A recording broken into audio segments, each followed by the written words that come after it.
Hello, hello. What is up, Marv Meisters? Good to see y'all. What's up, Marv? What's up, Frank? Ain't seen you since I saw pictures of the whack job that was done Yeah, to your hair there. yeah. Definitely got a cut, that's for sure. Now you can be even colder. That's what my hat is for. Ah. So And what's I going use on, peoples in the chat? Excuse me. How is everyone doing? Charismatically clever. Ayo, what up? What up, boy? What's my boy doing? Wanda from Missouri. Hi, Marv, Frank, mods, and all in chat. Olivia. Hi, Marvin, Frank. Hi, Olivia. How are you? Vanessa Marie. How are you? Good to see you. Oh, we've been several of us are over in the Insomnia crew. Sluice Discord was cutting up in there. Oh, yeah. Yeah. Polygraph, how are you? Jill, Michelle, nice to see you. Heather Marie, hey, how are you? Mimi of 6. Like your hair, Marv. Thank you so much. Hey, Melissa, we're back. I see a Queen Elizabeth. Crystal. Oh, thank you so much. See, they like my hair. I never did say I didn't like your hair. Yes, I did chop my hair off. Yes, you did. Very, very, very, very short. New Jersey is present. All right, Seashore Girl. Hey, True Crime with Shannon. How are you? Greetings from Tennessee. Short Tisha. Nice to see ya. Thank you, Mama T. Trena77. Hi, first time here. Welcome. Glad to have a newbie with us. DD. Hello, love your hair, Marv. Thanks. Ha ha! Just ignore him. You still haven't fixed that thing? I fixed all of them except for the all cap thing. Men don't like short hair. My husband likes it. That's all that matters. That's right. That is right. Crystal says, I'm so excited to hear your thoughts on this case. Oh, this case is crazy. Frank, you're kind of like me, I think, in the way that we've been kind of watching stuff and trying to follow along with this case, but we haven't been ingrained in this case. See, and one of the things that's already, I mean, yeah, it's a nationally publicized case and everything, but I've already seen things that shouldn't be going on already when it comes to false stuff being put out there, like these recordings that were out there. And this guy, whoever he was, did something with the internet. I don't know. I can't remember what it was about, but the crap's already starting, and that's why I'm just staying away from it. I can honestly say I have not watched anything on these videos that you're talking about. Yeah, exactly, Vanessa. Everything's coming out so quick, you can't grasp what's going on. Right. I mean, you thought Delphi was bad, but this one's just. Thank you, Shortisha. I've been told that many times. Yeah, I know, Shannon. So many people have done so many videos on this. I knew that we were going to talk about it eventually, but I didn't just want to come on here and say everything that everybody else is saying. So I'm going to start out with this. My number one question that I've been getting is, why didn't the roommate call? Oh yeah, waited what, 7 hours Yes. And or I've thought about something? this long and hard. And this is my take on what happened there. Maybe I'm right. Maybe I'm wrong. Being a female, remembering those days, Okay, you had what? There's 5 or 6 of them living in that house. I I believe it think was 5. 5 women of Uh-huh. all ages. So this witness was a sophomore. She's still young. She's still naive. The first thing I can think of when I look back at this house or at this case is this was a party house. There were people in and out of that house at all hours of the night and day because these girls loved to party. Okay. Second thing I can think of is being in the true crime community. When we hear he was wearing a mask, we automatically think of like a ski mask, right? What if it wasn't a ski mask? What if it was a black mask, COVID mask that he was wearing? And see, it pondered on me when, like I said, I really hadn't followed the case a whole life from the beginning, the first 6 weeks, until it started ramping up, and they were basically trailing him from Washington to Idaho, all the way across the United States to Pennsylvania. And then they make the arrest, and then I get glimpses of these posts that allegedly he's putting on Reddit. And I'm thinking, this guy is learning on his own on what things he can do to get away with. He's taking polls on Reddit. Right. What would you do in this situation? He wants to hear other people's opinions to clarify his own thought. You know what I'm saying? Well, with speaking about that, okay, we're into true crime. We're YouTubers about true crime, but he lived true crime, being a criminologist, pretty much 24 hours a day, being in school. And what's this I hear that he was allegedly all into BTK? Yes. Oh my Yes. God. So my thought on this witness is that, okay, so she opens her door and she sees this guy, right? If he's not wearing a ski mask, like we would automatically assume, and he's wearing a black COVID mask over his nose and his mouth, and he's heading out the back patio door, why would she? I mean, she didn't know him, so he frightened her, right? I would have been frightened too, because here's a guy walking around at 4 o'clock, a little after 4 o'clock in the morning, down on her level, and she doesn't know him. But that may not have been uncommon, but she was definitely scared to where she locked herself in her room. But if she didn't hear any screaming or any indications that there was something really wrong, why would she call the police when people are in and out of that house all the time?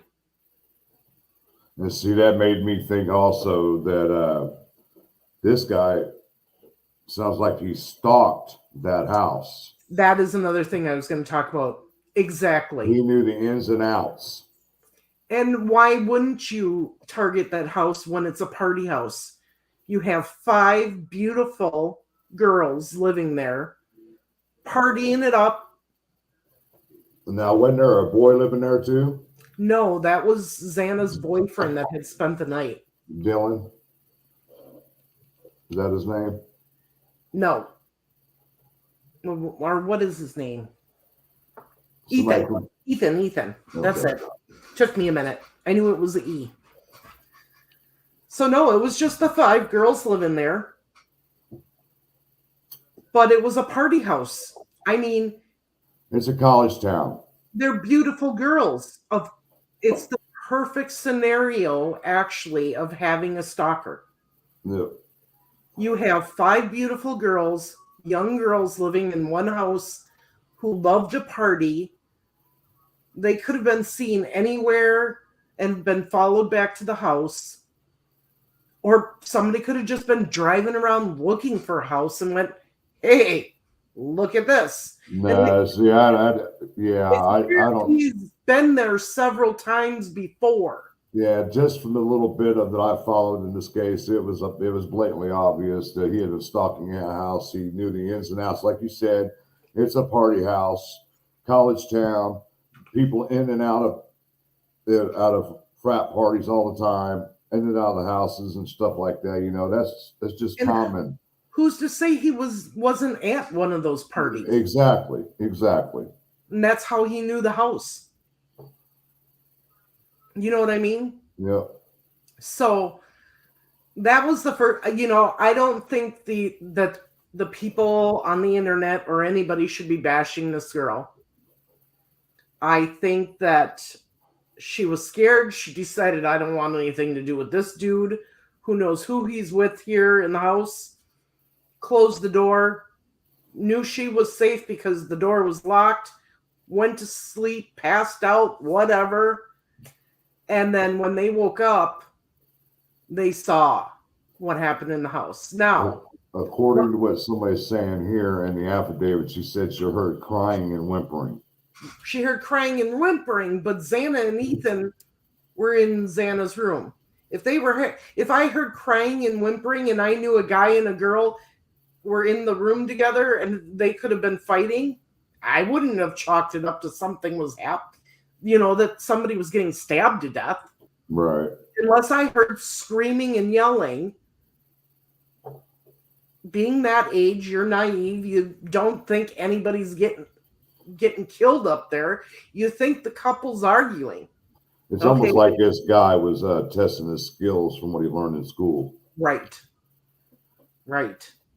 And so I don't think this girl is traumatized. Now, one thing that I do want to say is when this story first came out, I was very confused because they said they were called to the house because somebody had passed out.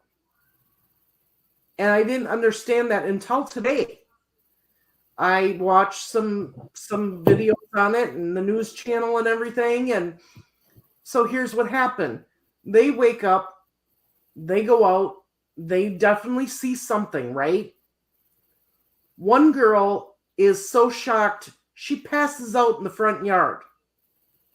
The other girl is on the phone trying to describe to police what is going on, but she is so messed up, she can't even talk coherently.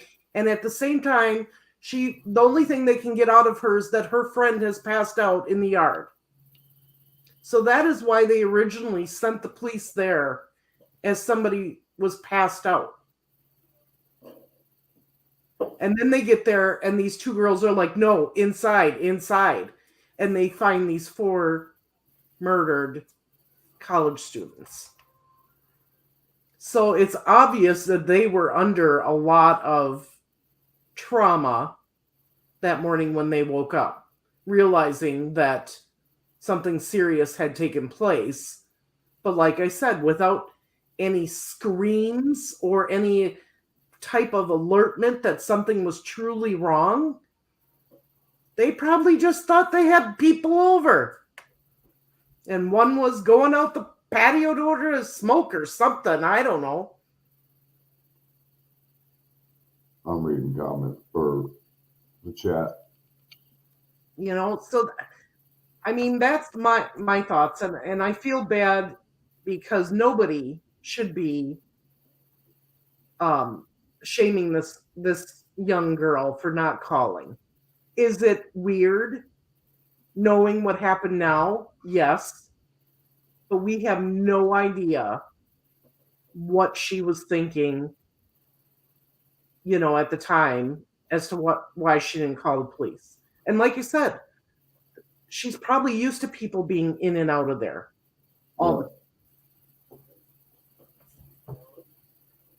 Drunk girls like to scream. Come Huh? on. Yeah, Queen Elizabeth, drunk girls like to scream. I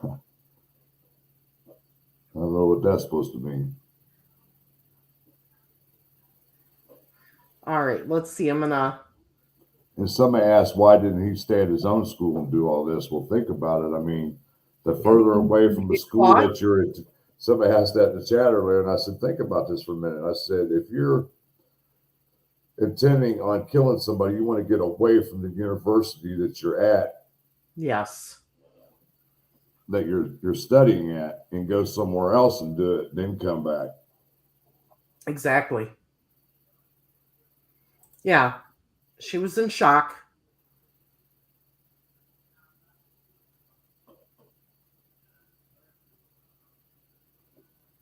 I do have to say, I give kudos to these police. They obviously had a video where they could get a look at his license plate. Because once they noticed this car, they were on to him. They were on to him.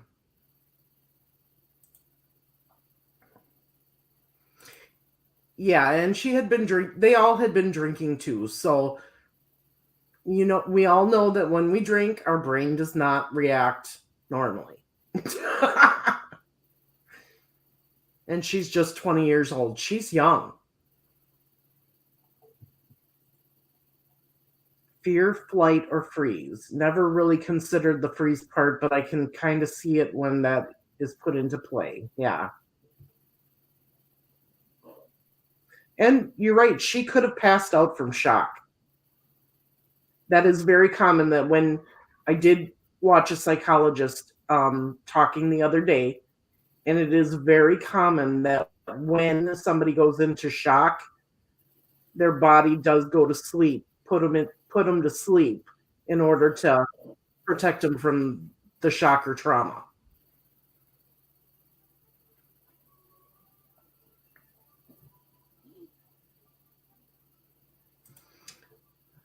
True Crime with Shannon says, I believe it was a COVID type mask after rereading the PCA. And that's what I thought too after rereading. Like I said, everybody in the true crime community hears masks or mask, and we automatically figure the full face mask, like in the past. But with COVID, that changes all that. Yeah, you would think he would have been covered in blood. And what, Frank, tell me, what do you think he was thinking when he realized he left the sheath in the bedroom next to the body? He didn't think it out very well, did he? Well, he went back after the murder a few times, past the house. Do you think he was trying to figure out if he should go in and get it? Possibly. Or was he there just to see his handiwork and expected police to be there already? But look, myself, once I'd done the deed, if I was in his shoes and I'd done the deed, something like that, my ass had been up and gone away as far away as I can get. And I would have never went back. What was running through his butt? But like again, he's using that school, that training. Exactly. He wanted to know how people felt. He wanted to know what they were thinking and feeling, and after finding this. And so either he went back there to just watch, or he went back there to try to watch and figure out if he could get that sheath back. It's almost like either one, but the one where he goes back just to watch the emotion and everything that's going on at the scene at that point in time, it's almost like he's doing some research for school, Yeah. It's just like, I mean, that's not no ordinary killer to me. Oh, I hadn't heard this, Andrea. What's been said is she had PTSD from something that happened in her childhood, and she had nightmares. She didn't know if it was real or a dream, and she froze. That could be too.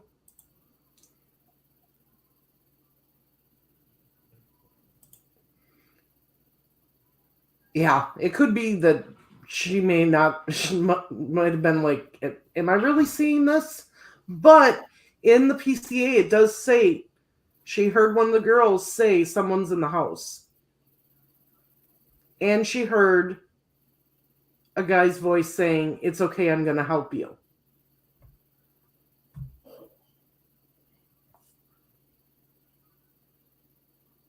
Yes, Psycho, you're right.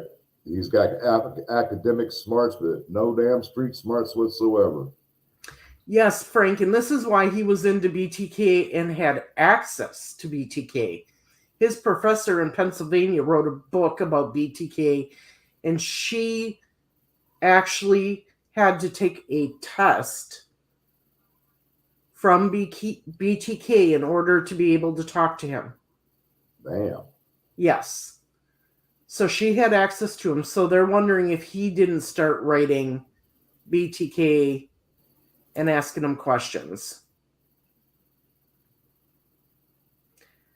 JM, with it being a party house and the videos we've seen with the police officers being there for noise complaints and everything, I'm assuming that took place throughout all hours of the night.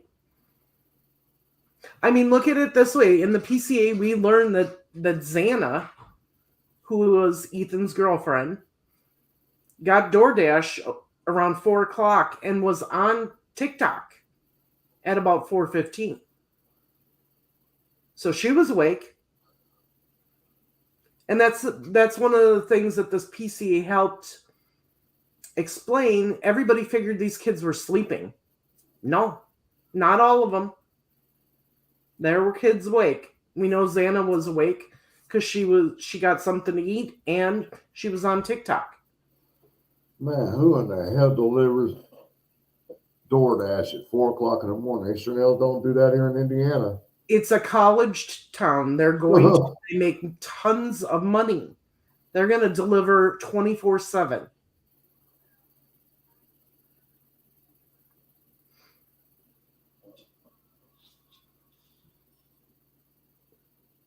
But yeah, visited 12 times according to the phone locations before the murders.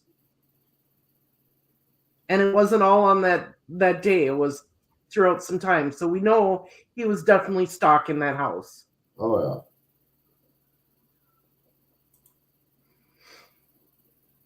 He did 12 different times after midnight. His phone pinged on that street in the months before. Right.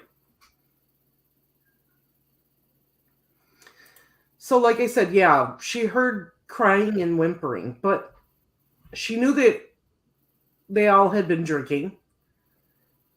Hell, her and her boyfriend could have been having sex. All we know. Shit. Or they were gotten into an argument. You know, something behind closed doors that we don't want to know about. Yeah, we'll start. All right, let's see here. Kaylee's dad said he was so close to the house that his phone was trying to connect to their Wi-Fi. That's interesting.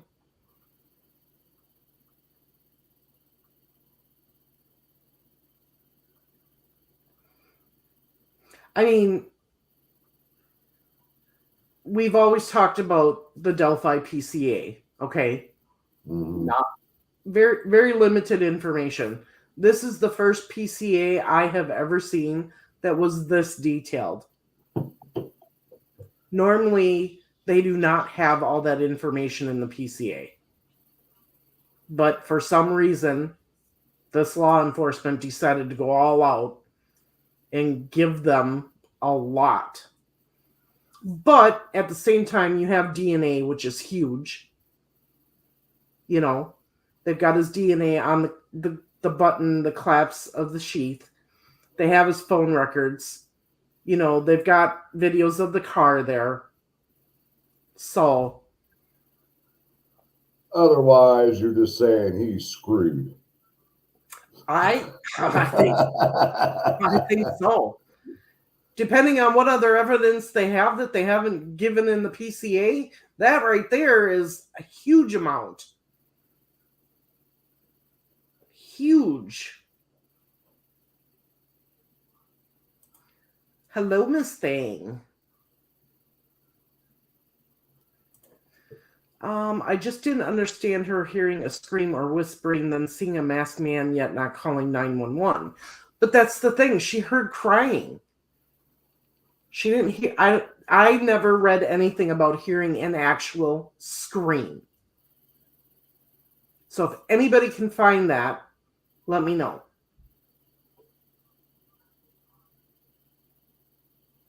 Yeah, and you're right, True Crime Shannon. There will be more about the witnesses' accounts of what she did at the trial, and more will come out.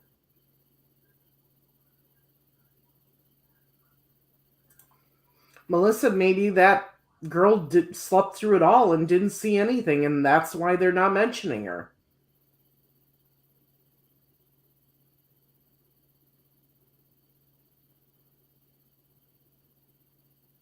I still like this. Drunk girls like to scream.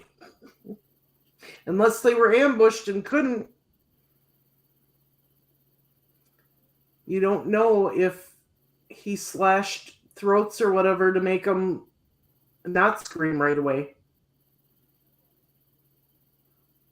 I can't imagine.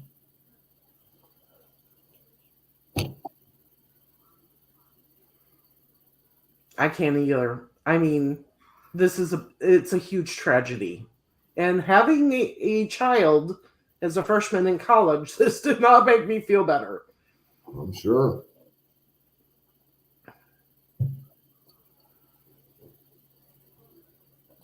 It just goes to show what this world's coming to. That's true. I said party girls when drinking, screaming is common. So other people do not get alarmed when hearing it. Unless it's a blood-curdling scream, maybe you're right.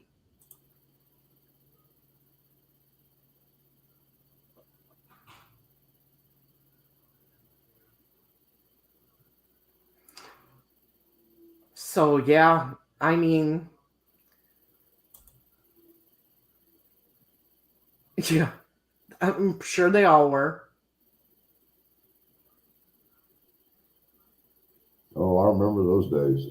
Oh, yeah.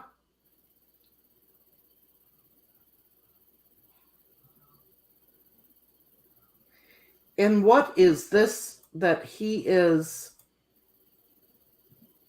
vegan? Vegan. And now the jail is trying to accommodate his vegan requests? They have to. Do they? Mm-hmm. Just like diabetics. They have to give you snacks throughout the daytime, and everybody else gets mad about it. Diabetic is a medical condition. Vegan is a choice. Yeah.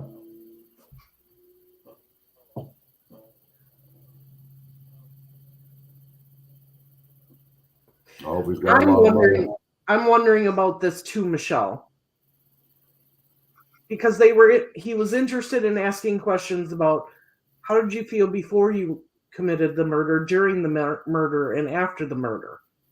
He wanted specifics. So was he running some kind of experiment and so messed up in the head because this is all he thought about, that he decided that he was going to go out and kill somebody to see what it was like?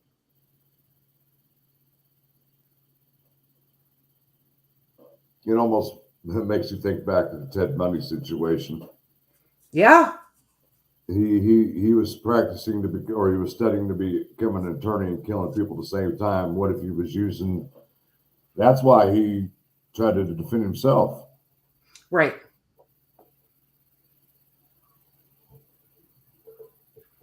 What is this? Visual snow syndrome? What is that? I've never heard of it.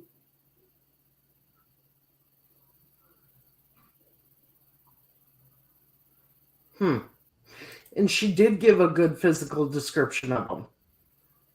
The bushy eyebrows, not overly active build, but I can't remember the wording that she used, but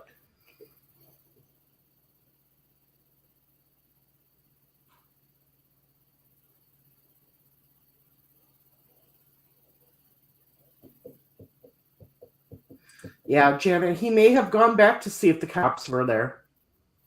I'm sure he was probably pretty shocked when he went back the first time and the house was just quiet.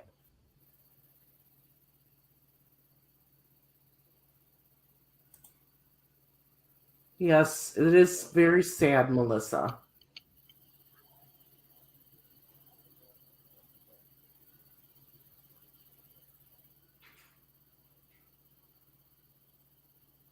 Someone's asking how you guys are getting information on the conditions of the bodies, and I don't know anything about the conditions.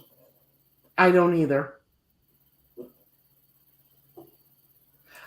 This thing, I thought about that. Maybe he was. But I don't know. I think more of that will come out in the trial. If there is a trial. I don't think there will be. If the visual snow group messages on Reddit are true, I think Brian wanted to invoke any feeling in himself, considering the post said at a young age he felt totally disconnected. Wonderful.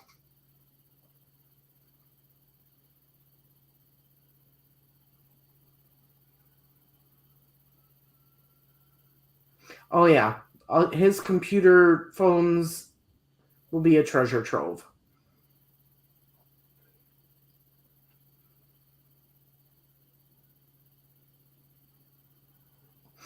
Yeah, and the PCA, they gave so much information in that. They've got more. Oh, yeah. But how, what do they have?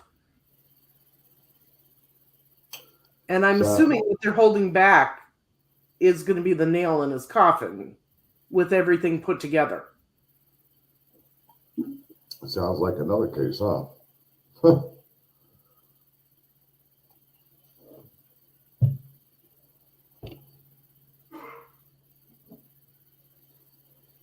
Yeah.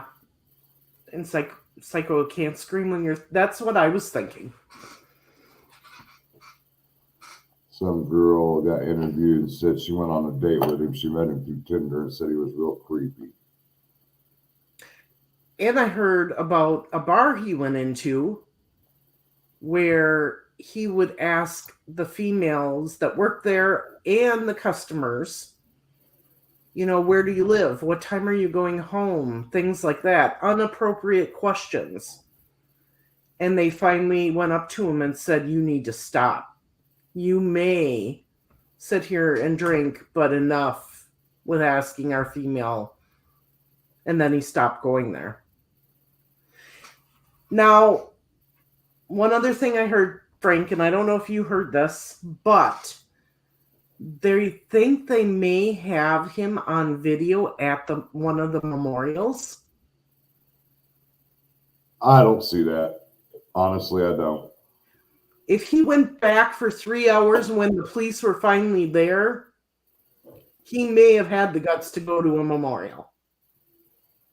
Well, if that's the case, does somebody have it on camera? But I haven't seen the actual video to know if it's him or not.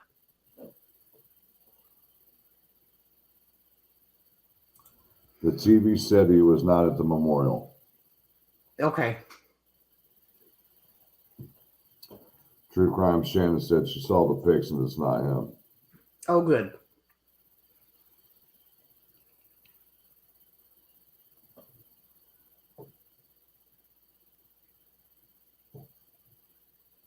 Okay, so the father said that, okay, so originally there was 6 girls, but one moved out.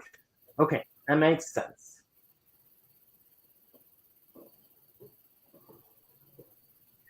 That's what I'm wondering too, J-Lox. Did he notice her there, standing there? I mean, okay, so she only had the door open a little bit and was peeking out. He may not have seen her.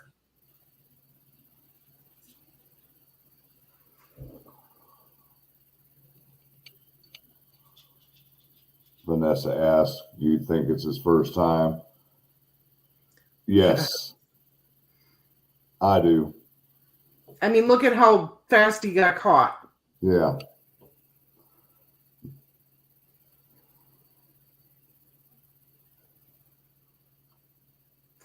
Yeah, and Melissa's asking about wounds. I don't know anything specific about the wounds. I've heard rumors,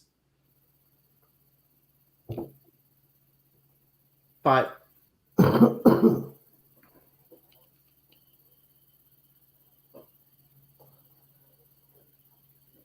oh, some of the comments I'm reading are like gross as to what is being said. To get in and out that quickly, I think that's precisely what happened. Ambushed and narc artery damage. He apparently took his time to beat one girl's face to make her unrecognizable, and I did hear that. That's why I believe he's been in the house multiple times. He knew the layout. He knew exactly what rooms were which, and he knew a way out of there quickly. Yeah. That's what it was. Not muscular, but athletic.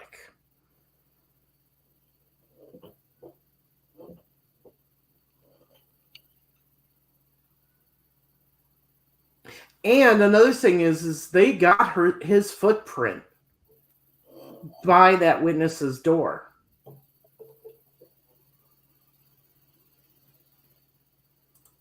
Okay. Visual synovium is a neurological disorder characterized by a continuous visual disturbance that occupies the entire visual field.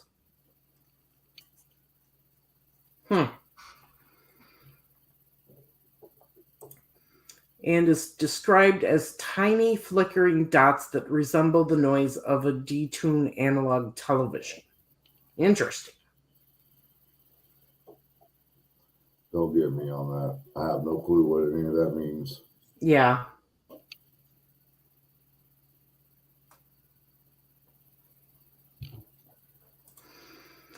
I did hear that they are checking into some other cases, but I don't know that he's going to be related. He was caught. He did things so poorly and was caught so quickly.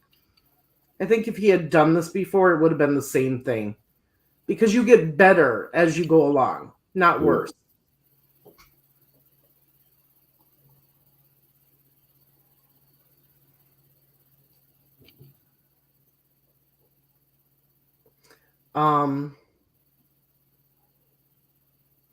So now there is a gag order on this case also.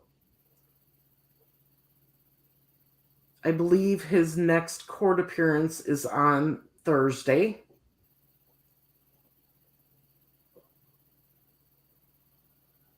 Purdue RNs in. This is like the new do, Barb. Thank you.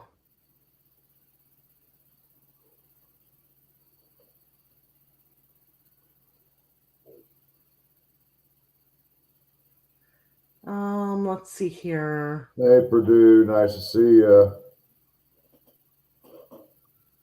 I do. I think this is his first time because, like I said, you're supposed to get, looking back at history, they get better at it as they go along, not worse. And they had him pegged within a week. Yeah, maybe two with that. What astounded me is the fact that they actually caught him in Pennsylvania. Yeah, that's what threw me off guard. I'm like, all the way in Pennsylvania. And then the story came out why he was in Pennsylvania and all that stuff. So then it made sense. Yeah. The further away from the actual state that he was in, he committed the murders, the better he thought he was going to be. and got pulled over twice. In Indiana at that. Right. Hancock County is just a half hour away from me. Well, in one of those stops, they specifically asked them to pull him over and to look at his hands to see if he had cut marks and stuff on him.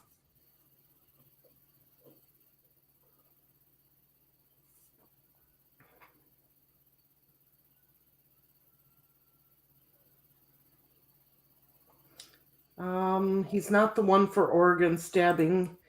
He was living and going to college in PA. Well, that doesn't really mean anything because even though he was going to school, 15 minutes away from this location? I thought it was 40 minutes. No, I heard 15. I thought it was like 40 miles away or something.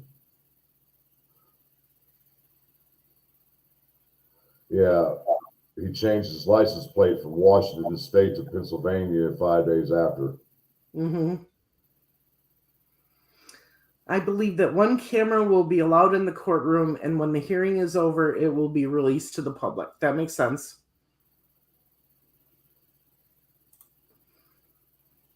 I don't know. I think the father was blindsided just as much as everybody else. And now you got his dad's face plastered everywhere from that video being pulled over here in Indiana. Mm-hmm. And I could just see it now. People are wondering, well, damn, I wonder if his dad's involved. I wonder if his dad knows anything. Right. Well, and J-Lock says, I wonder why his dad flew back to drive with him. That's a very long drive. That's over 2,000 miles. Oh, yeah. So if you want to make it in a certain time, you're going to have two people driving. Right. Exactly, Randy. If we had this state would have had the information beforehand, he would have been caught here. Yes.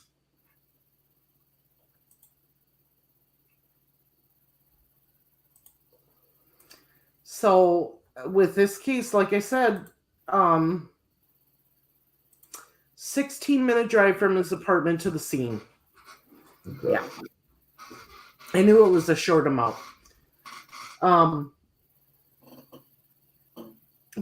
If you look at the parallels of this case versus Delphi, I mean, just the way the police worked, totally different. Totally different. I mean, look, and just the information in the PCA alone is huge. They brought out all the big guns in the PCA, and they'll fill in the smaller tidbits in the trial almost, is what it seems like to me.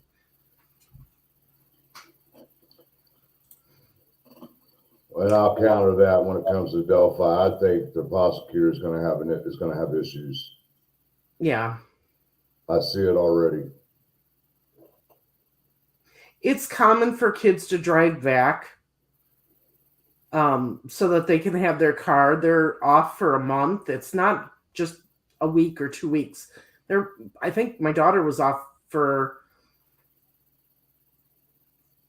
a month and a week, actually. So she's still here. She doesn't go back till the 20th. So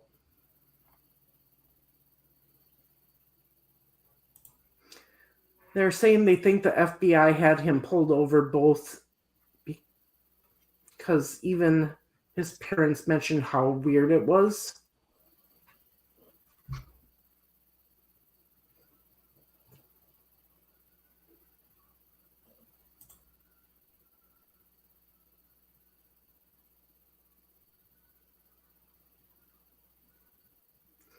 Another one blaming his condition.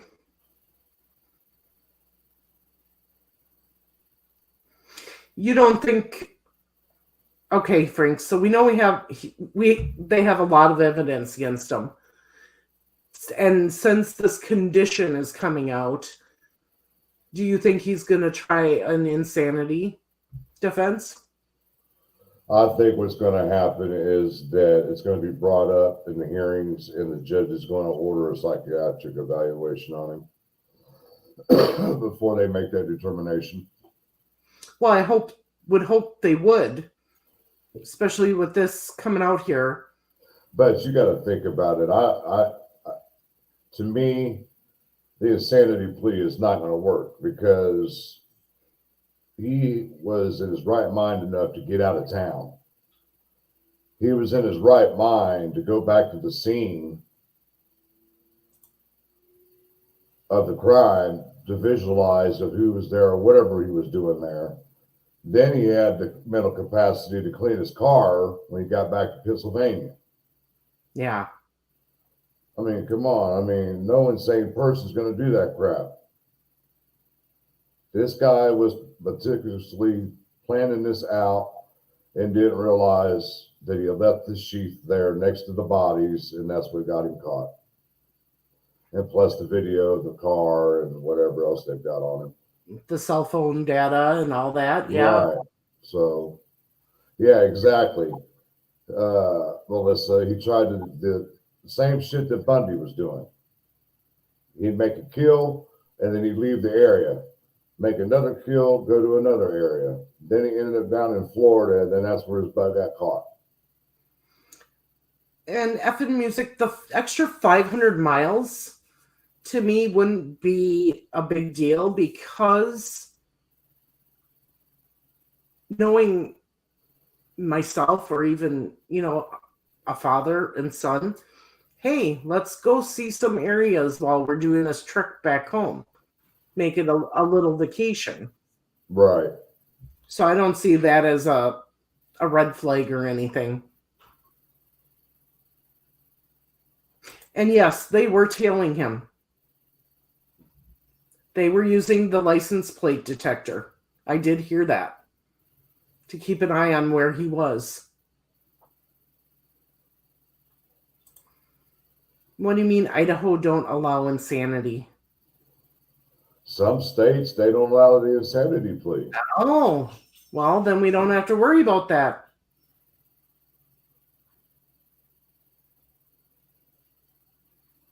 Just like some states don't have the death penalty. Yeah, that's true. Digital says, looks like if they had his name since a couple weeks after the murders, they would have found a way to check his hands much sooner. But they didn't know where he was till they started driving. So does anybody know if this guy had any type of criminal background or anything of any sorts? I don't believe so. So they used touch DNA. Is that how they did it? Yes. They used touch DNA and then... Genealogical? I heard it was genealogical. Yes. They went and got garbage from his parents' house, and it was identified that the suspect, the DNA that they recovered, this was the father of the suspect. Yeah.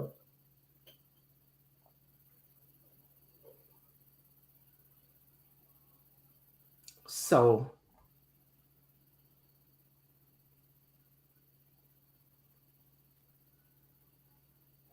oh, that's interesting. According to the affidavit, his phone pinged in Lima, Colorado, which is about 15 minutes away from where one of Bundy's victims was found.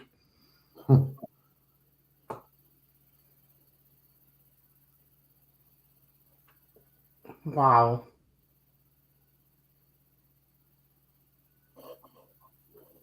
Well, I know I did watch a video today. I don't know. I think it was Kaylee's parents. And her father wants the death penalty. They are already coming out saying that.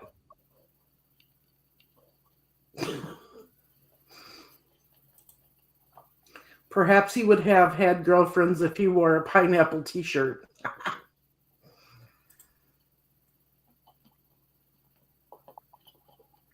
Okay, so he only had traffic infractions. That's what I thought. It was nothing major.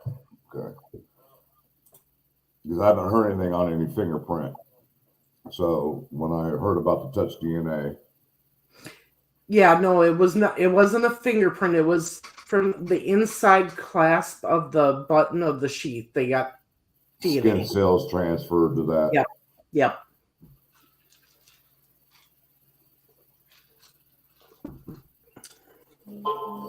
So we'll know more on Thursday after his hearing. And stuff keeps coming out every day. More and more about this Brian guy.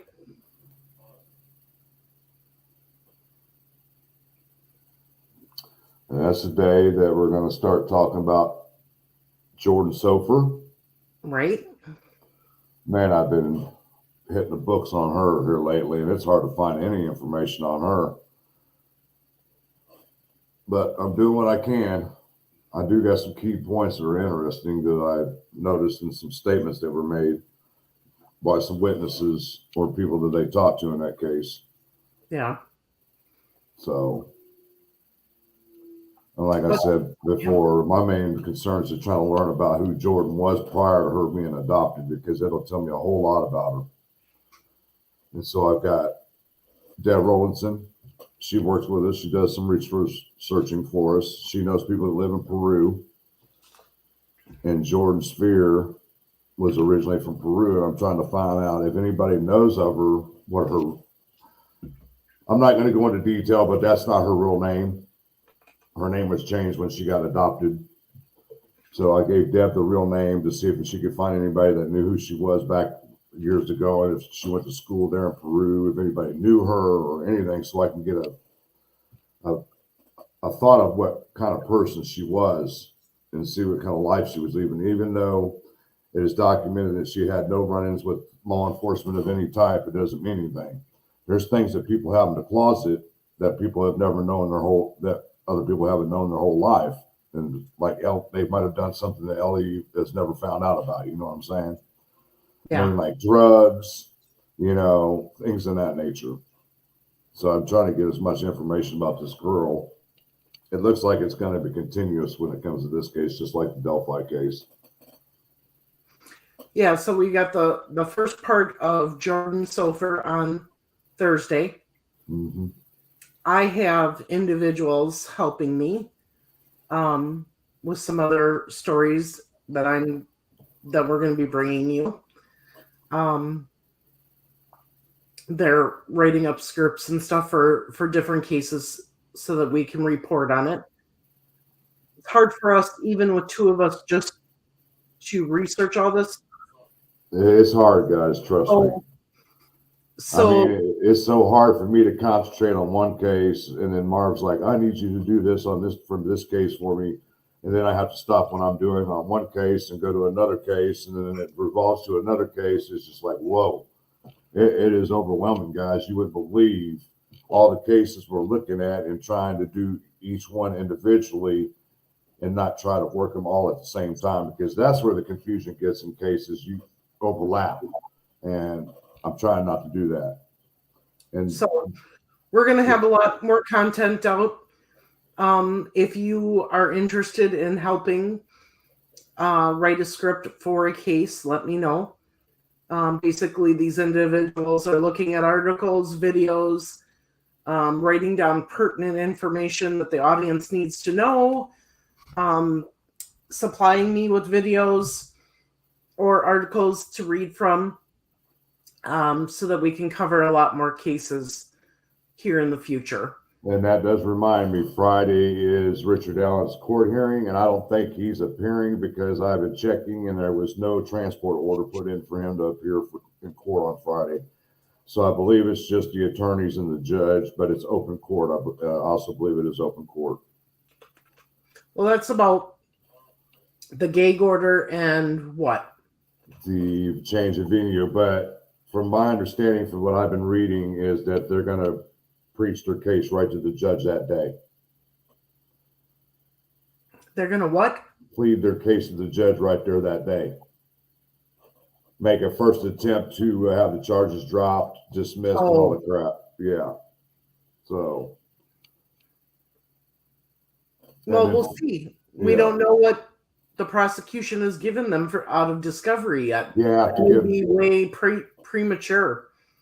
From my understanding, they'll try it. They'll try it, but it might be premature. I put a video out today that was done by Wish TV 8, and he put up a list of all the demands from the defense team to the prosecutor, what discovery they wanted, and it was a shitload. Oh, they want everything. And I basically see what's happening already. They're going to do this to try to rush this to trial to keep the prosecutor from trying to present more evidence later down the road saying, hey, we found the other person. I think that's what they're trying to avoid. So they want to rush this to trial. That's why I believe there's going to be a speedy trial in this.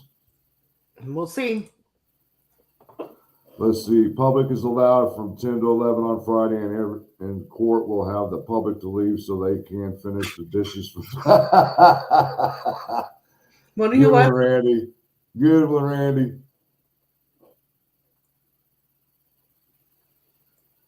How far up is it? What? What are you laughing at? Randy's comment. Oh. Yeah, there it is right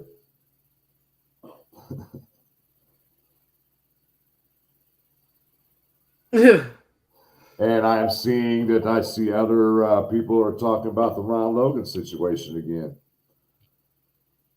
And I'm like, I've been saying ever since they released that search warrant, that 209 call, or that 209 time caught my attention immediately. And I've been on it ever since. And I'm like, you guys cannot leave him out. I totally agree. I don't believe he's involved directly whatsoever. All right. But I mean, this is about Idaho. So Idaho, I mean, we can do a Delphi on Friday. Saturday, I will not be available. So we will not do a live on Saturday. I've got Christmas with the family. Late Christmas with the family. So we always do it after Christmas. It's easier to get together. So let's see. Thursday we have Jordan Sofer.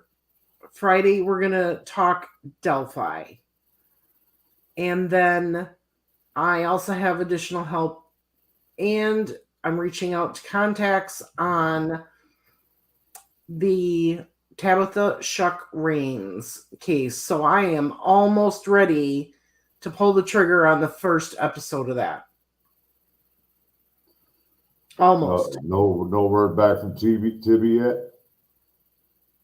No.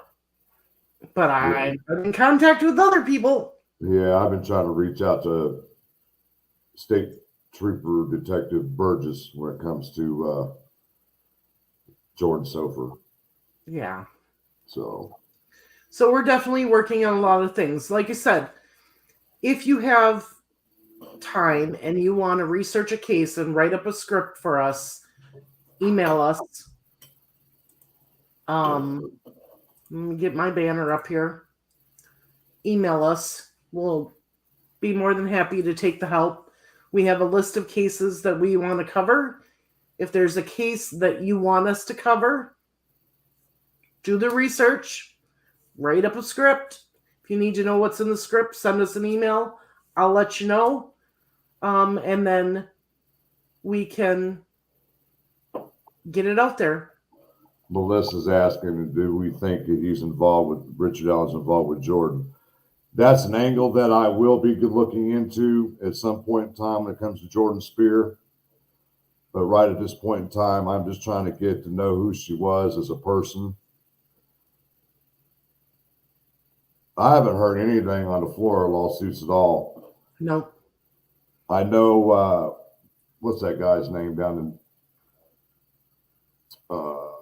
Georgia, I think he lives. He just started his new own channel on YouTube, The Firefighter.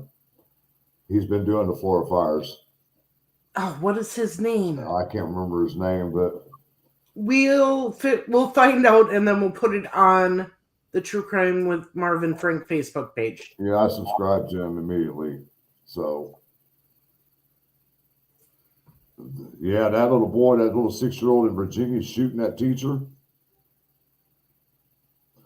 No, we have not heard anything on that either. No, and I'm gonna put together a short video that all of us can spread around, so that we can try to find this woman and get. Hell, she might be out of the country by now. She might.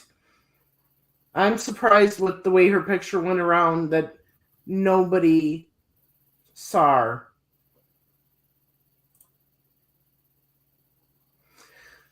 But So otherwise, I know we took some time off, but like I said, lots of things were happening behind the scenes on a variety of different cases. Jordan Sofer being one of them, Tabitha Shuck Rains being one of them. Watching this one, our prayers definitely go out to the families of the victims from the Idaho massacre. I can't imagine what those parents are going through right now. they get an extra chocolate milk, so he shoots the teacher. What kind of shit is that? I don't know. So this one is a little bit shorter live, but we have Jordan on Thursday, Delphi on Friday, and then we'll put together a schedule for next week. We need to get the last time we were out there in Delphi, those videos put together in a short or something. Yep. So, but otherwise, appreciate everybody coming out tonight. I know you guys miss seeing us a lot, but like we said, it's just basically me and her have to do a lot of the work behind the scenes, and it takes a lot of time. As True Crime with Shannon, she does a lot of work by herself. I don't know how she does it. I don't know. I don't either. But once again, we are asking for help. If anybody's willing to help, do some research or whatever, or they find or write scripts up for us for cases that we're working, whatever you guys want to do, you're more than happy to. There's our email on the screen. Purdue RN knows how to get a hold of me. A lot of you guys know how to get a hold of me personally. So if you need anything, just let me know and I'll run it by Marv. And 9 times out of 10, I got the authority to make the decisions, whatever. So it's the best way to contact us, unless you got my personal phone number, which some of you guys do. So, but otherwise, Mimi of 6, if you're interested, email us at marv.n.frank@gmail.com. And then I'll see what responses I get and then start handing out cases. So, but otherwise, appreciate everybody coming out tonight. We love all of you.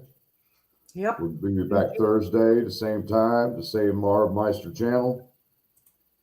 I want to say good night to everybody. Yes. Peace out. One love. One love, guys. Thanks, everybody, for joining us tonight. Good night. We'll miss you too. Good night, Bye. guys. Bye.